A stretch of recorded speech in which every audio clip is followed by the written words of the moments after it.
So I'm here with Casey, who's come back to CBC after visiting as a child several years ago when she was 8 years old and 10 years old.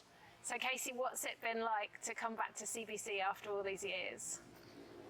It's been inspiring and has helped me gain a little bit more of an understanding of the people here.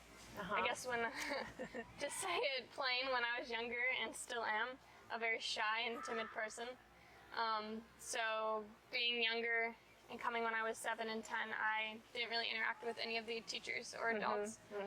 But getting to interact with them and just see things from a different perspective. Having stepped into being a teacher some and like leading kids, it's encouraging to see the joy and passion they have for teaching these kids here. That's amazing. And so now you've had a week here, what are some of the things that have really stuck out to you? Things that you've realised about CBC that perhaps you didn't know before? I think part of it is just like all the little things that happen that mean so much to the kids, which could just be like walking out during free time and the teachers playing games with them, or a teacher going after the one who runs into the bathroom when she doesn't want to talk to anyone. And just the little moments like that that I never noticed when I was here before. That's great. So I know that you've been thinking a lot about the impact that traveling to Brazil has had on you as a child and now as a young adult. What do you think are the benefits for a young person today, or even anyone in the church, to come over to Brazil, visit CBC? I think from my experience before as well as now, it definitely like helps you gain a new perspective on one, like how broad God's love is and how it is shown and received in different ways. For example, at home, we don't experience this kind of community, at least I don't in my life, except for at my church. And we have events that we do with our church to go out and share, but the love and community that is here within this neighborhood is something that you don't often find in the United States. It's just like not really there anymore. So experiencing the love that you can have and the connection that you can have with people who you're not related to and yet who you see every day and care for every day. This is really powerful. I think also just like gaining a new perspective of what is important. Recognizing that many of the things that we say are important in our lives really can just go on the back burner. And the important things are the connections and the sharing of memories and moments. And showing compassion and care to each other. It's funny how it's heartbreaking to see the conditions that the children live in, yet when they come in you see how happy they are, isn't it? Yeah, I think that's part of like gaining a new perspective too, is like when you drive through the community to get here, it's like, wow, these people have nothing, and yet they come inside and they're just full of joy and love and happiness, and it's just like, how can that be when you can hear them outside the walls, like right there, literally next to you, and they have nothing, and yet they find so much joy and happiness in the freedom that CBC can give them. How's it been for you tackling the language barrier of Portuguese when the children here don't speak much English? I'm not very good at showing emotions through my hands and my face, so communicating is not great.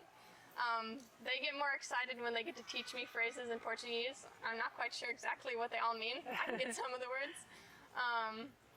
But some of the teachers have been helping me, and we've been exchanging languages, so that's been fun. And recognizing the differences in like how you say sounds in different languages is fascinating and challenging too. Yeah, it's fun to try to teach them something, because then they're the ones who are struggling, and then they try to teach you something, and then you're the one who's struggling. So it's just an exchange of really love and kindness. Yeah. And how's it been with the staff, our teachers, the people who work around the project? What's been your interactions with them, and how have you got to know them? I'd say at first I didn't really know how to interact with them, because I never did it when I was a kid. I was 7 and they were the adults who were in charge. But a couple of them have cornered me, and like I said, we're exchanging languages, and I think I've gotten to know a couple of them pretty well, and we've been laughing and having fun, even though we don't know what we're saying all the time. But it's definitely a blessing to be able to form relationships and encourage them in what they're doing. And we've been talking about the word fun in Portuguese doesn't really mean fun. It is more like recreation, I guess. And they were like, well, what does fun mean in English? And I tried to explain that it means like whatever brings you joy and is fulfilling to you. And one of them had just told me, teaching brings me joy. And so I used that as an example for her. She's like, teaching is fun. It's funny how you kind of end up, crossing that language barrier with, like you said, it's easy to use gestures, but sometimes it's not the way we normally communicate. But just every conversation, there's a little bit more of a link, a little bit more progress is made, and it's fun to just be able to share the common denominator of our vision here, which is inspiring these children, even something that people who don't speak the same language can do just by being here. So that's one of the things I really love about mission trips and hosting teams here too. I think that for us as an organisation, hosting a mission team, hosting a group of people who just want to experience another culture, who want to partner with CBC, it's really encouraging for us. Because we spend a lot of time here, we do the same thing every day. There are big challenges that we face. We have to maintain this space that we have. There is a lot of cost involved with doing that, and we often just need help and support in a physical sense, but also in an emotional sense, in a spiritual sense, that when we receive groups that come and say, we're here, we've got your back, we're here to help in some way, it's incredibly encouraging, not just for Mark and I, but for all the staff and teachers as well. And I think for the teachers, as you've experienced, getting to know people from another culture, knowing that they're not alone, knowing that there are people who are praying for them, there are people who are giving, and there are people who would make that sacrifice of coming all the way here to spend time with them and with the children is a very encouraging thing. And then, of course, there's the children. So, at first they just cannot believe that you're here. They just have never seen somebody from abroad. They perhaps are just fascinated with the way you look or the way you sound when you speak English. But I think ultimately, what we say to all of the teams and groups that we receive is just share God's love. Share God's love with them. It could be by playing jump rope. It could be by playing soccer with them on the field.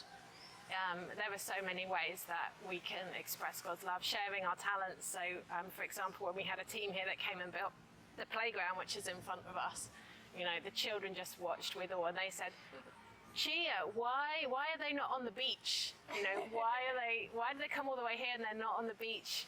Enjoying themselves, staying in a nice hotel, and we were able to say, no, they came here because they love you and they want to spend time with you. So I would encourage everybody who has curiosity about traveling or coming on a mission trip, a mission experience. It's not just an isolated experience. It's something that people can do for a defined amount of time, but really what we're looking for is a long-term partnership, because we can't continue and carry out this work without teams.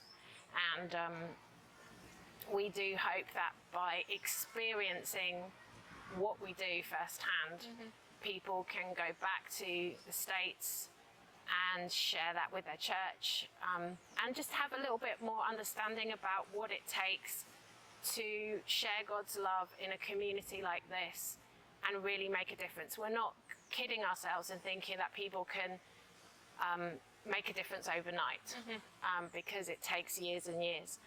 And we often have to change the way we work. We have to use special methods with the children because they're maybe distracted or they're suffering from trauma. Not every day is the same. And it's a long-term commitment to each child, because we want to equip that child to be able to care for themselves and to overcome the challenges they face, not just whilst they're here as a child, but when they become young adults, when they start to become more independent and they have to go out into what is a very tough world and overcome a lot of obstacles. So that is the exciting part, because coming here, you can have an experience in 10 days or 2 weeks, but at the end of the day, you're really investing in the livelihood of these children over the long term. And what I love the most about mission trips and experiences like this is we end up blessing each other. There's a wonderful experience that people can have come in here, but on the other hand, we're equally blessed, and we're able to pass that blessing back. So it's a good exchange. What's been, just to finish off, what's been like a specific moment or something that has just struck you in the time that you're here that's brought you a lot of joy? I think something that that I've never been good at is showing love through like physical touch. And these kids love hugs. So when they just run up and hug you, it's like very different. And in the United States, they you don't do that. And they'll just run up and give you a hug, and people you don't even know their name to are running up to you and giving you a hug and saying, "Hi, how are you?" and wanting to know what's happening for you, even if they don't know what you're saying. So I guess the seeking of physical relationships with us. Unconditional love, isn't it? It's an expression. They don't know you, but they know that you're here and that you love them. So. And on the first day, when they learned how to say, "I love you," so then there were like 3 of them who would come to me and say, "Casey, I love you." If you'd like to come on a mission trip, you'd like to have an experience, a longer-term partnership with CBC, we would love you to come. Please get in touch with us. You can send an email to our office address. You can read the mission experience page on our website. We have lots of videos. Please take a look, get in touch. We'd love to host you, your church, your student team, and we hope to see you here in Brazil soon. Thanks, Casey.